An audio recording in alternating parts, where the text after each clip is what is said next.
வணக்கம் சார். வணக்கம் மேடம். இப்போ நீங்க ஜாதகம் பாக்குறீங்க இல்லையா? இந்த ஜாதகத்தின் மூலம், ஜோதிடத்தின் மூலம் நம்ம எல்லா விஷயங்களையும் தெரிஞ்சுக்க முடியுமா? அதாவது ஒரு ஜோதிடத்தால் எல்லாத்தையும் தெரிஞ்சுக்க முடியும்.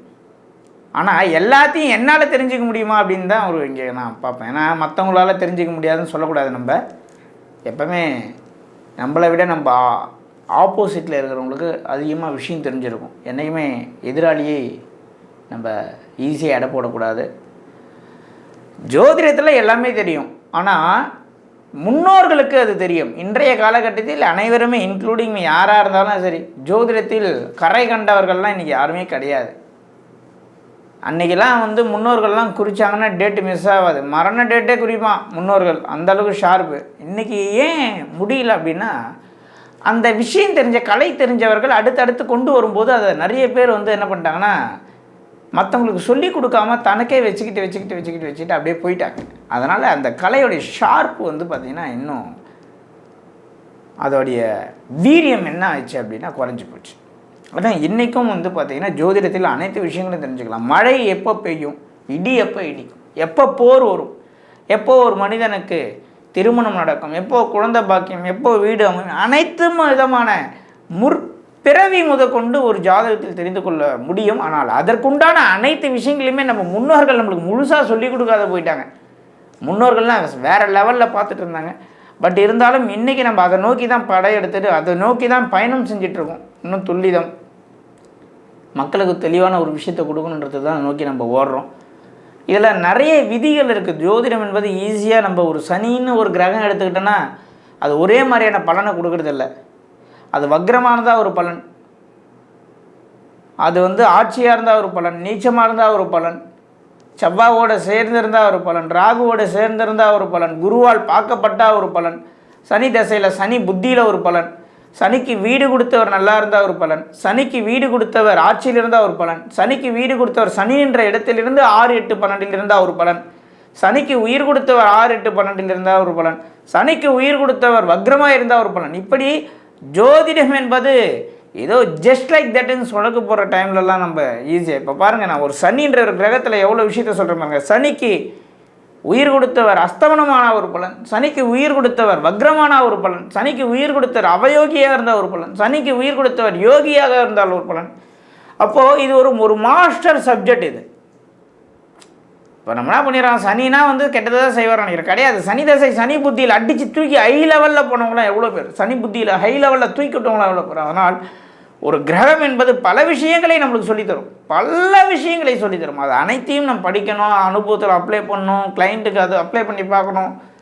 ஸோ ஜோதிடத்தில் அனைத்தையும் தெரிந்து கொள்ள முடியும். ஆனால் அனைவராலும் தெரிந்து கொள்ள முடியுமா என்பது தான் கேள்வியை தவிர இங்கே ஜோதிடத்தால் தெரிந்து கொள்ள முடியாது எந்த விஷயமும் கிடையாது. ஜோதிடத்தை பார்த்து தான் ராக்கெட்டே விடுவாங்க என்பது தான் உண்மையான விஷயம். அங்கே ராக்கெட் விடுற இடத்துல ஸ்ரீஹரிகோட்டாவில் ஒரு சுவாமிக்கு பூஜை பண்ணிட்டு தான் ராக்கெட்டே வர்றாங்கன்றது நான் ஒரு வீடியோவில் பதிவிட்டிருக்கேன். ஜோதிடத்தில் அனைத்தும் தெரியும், அந்த அனைத்தையும் மனிதனால் தெரிந்து கொள்ள முடியுமா என்பது அதுதான் கொஞ்சம் இங்கே டஃப்பே கண்டி. மற்றபடி ஜோதிடத்தில் எல்லாமே தெரிஞ்சுக்கலாம். நாளுக்கு நாள் ஒவ்வொரு ஜோதிடருடைய தேடலும் நம்ம கிளைண்ட்டை காப்பாற்றணும், வாடிக்கையாளரை காப்பாற்றணும் தான் ஓடுறாங்க. நம்ம முன்னோர்கள்கிட்ட இருந்த துல்லிதம் இங்கே இல்லாத போனதுக்கு இது பொருளாதார மாயையில் போய் ஜோதிடர்கள் மாட்டக்கூடாது. மாட்டிட்டாங்கன்னா பலன் பலிக்காது. ஸோ அனைவரும் ஒரு விஷயத்தை தெளிவாக புரிந்து கொள்ளுங்கள். ஒரு கிரகமோ ஒரு நட்சத்திரமோ ஒரு வேலையை செய்யாது. ரோகிணி நட்சத்திரம்னா இப்போது கோடிக்கணக்கில் ரோகிணி நட்சத்திரம் இருப்பாங்க, எல்லாருமே ஒரே மாதிரி இருப்பாங்கன்னு இருக்க மாட்டாங்க. அதுக்குன்னு ஒரு ஸ்பெஷல் இருக்குது. அது ஒவ்வொருத்தருக்கும் ஒவ்வொரு மாதிரி மாறும். பொதுவாக ஒரு ஹோட்டலில் ஒரு டிஃபன் இருக்குன்னா அதை ஒருத்தர் சாப்பிட்டு நல்லா இருக்குன்னு, ஒருத்தர் சுமாராக இருக்குன்னு, ஒருத்தர் சுத்தமாக வேஸ்ட்டுன்னு, ஒருத்தர் சூப்பராக இருக்குன்னு. இது அவரவர் நாக்கின் தன்மையை பொறுத்து அமைகிறது, ஒவ்வொருவருடைய நாவின் சுவையை பொறுத்து அமைகிறது. சமைச்ச மாஸ்டர் ஒரே மாதிரி தான் சமைச்சிருக்காரு, அப்போ டேஸ்ட்டு எப்படி மாதிரி? டேஸ்ட்டு மாறல, அவங்க நாக்குடைய தன்மை மாறி இருக்கிறது. அதுமாரி ஒரு நட்சத்திரம், ஒரு ராசி, ஒரு கிரகம், ஒரு தசா புத்தி என்றால் அது ஒவ்வொருத்தருக்கும் ஒவ்வொரு விதமான பலனை கொடுக்கிறது. இதில் தான் ஜோதிடர்கள்ட்ட வாடிக்கையாளரும் மிரண்டு போகிறாங்க. ஜோதிடத்தை ஈஸியாக புரிஞ்சிக்க முடியல, படிக்க முடியல, தெரிஞ்சிக்க முடியல. ஏன்னா அது ஒரே மாதிரி வேலையை செய்தால் ஈஸியாக நம்ம கண்டுபிடிச்சிடலாம். அது மாயாஜால வித்தை. கேது திசையில் ஒருத்தவன் ஞானியாக போயிருப்பான், கேது திசையில் ஒருத்தன் ஜெயிலுக்கு போயிருப்பான், கேது திசையில் ஒருத்தன் சாமியாராக போயிருப்பான். கேது திசையில் ஒருத்தன் ஜோதிடராக போயிருப்பான், கேது திசையில் ஒருத்தன் சூசைட் பண்ணிப்பான். இப்போ கேது எத்தனை வேலையை செய்து பாருங்க. இது அனைத்துமே கேதுவோடைய காரகத்துவம் தான். ஆனால் இது ஒவ்வொருத்தருக்கும் ஒவ்வொரு விதமாக வேலை செய்யும் போது தான் ஜோதிடரால் இது எதை செய்ய போகிறது என்பதை கண்டுபிடிப்பது தான் ஜோதிடருடைய கலையை கண்டி ஜோதிடம் என்பது உண்மை, அதில் அனைத்து விஷயமும் தெரிந்து கொள்ள முடியும். ஜோதிடர்கள் அதை நோக்கி தான் பயணம் செய்து கொண்டிருக்கிறார்கள். இப்ப இந்த விஷயங்கள்லாம் ஜோதிடருக்கு தெரியுது. இப்ப ஒருத்தங்க ஜாதகம் எடுத்துட்டு வராங்க, அவங்களால கணிக்க முடியுது. கணித்து அவங்க ஒரு பரிகாரமோ இல்ல பிராயச்சித்தமோ சொல்றாங்கன்னா அதை ஒரு குறிப்பிட்ட நாள் வரைக்கும் செஞ்சா போதுமா, இல்ல அவங்க லைஃப் ஃபுல்லா அதை அப்ளை பண்ணணுமா? பரிகாரம் என்பது என்னன்னா ஒரு மெடிசன் மாரி தான். ஒரு மெடிசன் அடிபட்டுச்சுன்னா மருந்து ஒரு வாரம் போடுவோம், அவ்வளோதான். பரிகாரம் என்பது ஒரு ஆலயத்துக்கு ஒரு ஏதோ தசா புத்தி, ஒரு அந்தரம் கோச்சாரத்தில் சரியில்லாமல் போகுதுன்னா அந்த காலகட்டத்தில் தான் அது வேலை செய்யும். லைஃப் லாங் செய்யக்கூடியது பரிகாரம் கிடையாது. அப்படி ஒன்று கிடையாது. வழிபாடு வேறு, பரிகாரம் வேறு. ஜோதிடர்கள் சொல்லுகின்ற ஆலயங்களுக்கு தவறாமல் செல்வது பெரிய விஷயம் இல்லை. அது நம்பிக்கையாக போகணும். சொல்லிட்டாரே போய் தான் பார்க்கலாம் என்ன தான் நடக்குது இப்படிலாம் நினச்சிங்கன்னா நீங்கள் போகாமே இருக்கலாம். ஸோ அதனால் மக்கள் தெளிவாக தெரிந்து கொள்ள வேண்டும். பரிகாரம் என்பது ஒரு ட்ரீட்மெண்ட் மாதிரி. ட்ரீட்மெண்ட் ஆயில் ஃபுல்லாக செஞ்சால் நோயாளி. ஸோ பரிகாரம் என்பது வேறு வழியே இல்லை, டேக் டைவர்ஷன் அப்படின்ற ஒரு காலகட்டத்துக்கு நம்ம வந்துட்டோம் அப்படின்னும் போது தான் அந்த விஷயத்தை நம்ம கையில் எடுக்கிறோம்.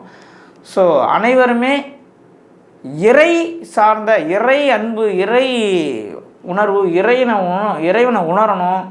இறை வழிபாட்டில் என்னது நீங்கள் கிடைக்காத ஒரு மாற்றத்தை உங்களிடத்திலே நீங்கள் உங்களை மாற்றிக்கொள்ளாமல் எந்த இடத்துலையும் எந்த ஒரு விஷயம், எந்த ஒரு ஜோதிடராலையும், எந்த ஒரு மாந்திரிகவாதியாலும், எந்த ஒரு பரிகார சக்கரவர்த்தியாலையும் உங்களை மாற்றிட முடியாது.